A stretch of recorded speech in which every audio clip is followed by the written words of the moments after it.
اور تم جس حال میں ہوتے ہو یا قرآن میں سے کچھ پڑھتے ہو یا تم لوگ کوئی اور کام کرتے ہو، جب اس میں مصروف ہوتے ہو تو ہم تمہارے پاس ہوتے ہیں، اور تمہارے پروردگار سے کوئی ذرہ بھر بھی چیز پوشیدہ نہیں رہتی، نہ زمین میں اور نہ آسمان میں، اور نہ کوئی چیز ہے اس سے چھوٹی اور نہ بڑی مگر کتاب روشن میں لکھی ہوئی ہے۔ سن رکھو کہ جو اللہ کے دوست ہیں ان کو نہ کچھ خوف ہوگا اور نہ وہ غمناک ہوں گے، یعنی وہ جو ایمان لائے اور پرہیزگار رہے ان کے لیے دنیا کی زندگی میں بھی بشارت ہے اور آخرت میں بھی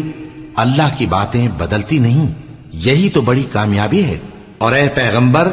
ان لوگوں کی باتوں سے آزردہ نہ ہونا، کیونکہ عزت سب اللہ ہی کی ہے، وہ سب کچھ سنتا ہے، جانتا ہے۔ سن رکھو کہ جو مخلوق آسمانوں میں ہے اور جو زمین میں ہے سب اللہ ہی کے بندے ہیں، اور یہ جو اللہ کے سوا اپنے بنائے ہوئے شریکوں کو پکارتے ہیں وہ کسی اور چیز کے پیچھے نہیں چلتے، صرف گمان کے پیچھے چلتے ہیں اور محض اٹکلیں دوڑا رہے ہیں۔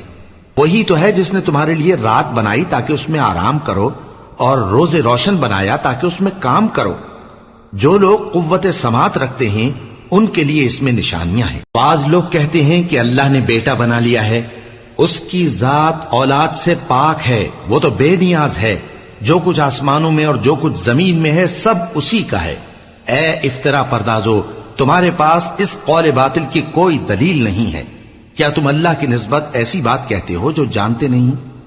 کہہ دو کہ جو لوگ اللہ پر جھوٹ باندھتے ہیں فلاح نہیں پائیں گے، ان کے لیے جو فائدے ہیں دنیا میں ہی ہیں،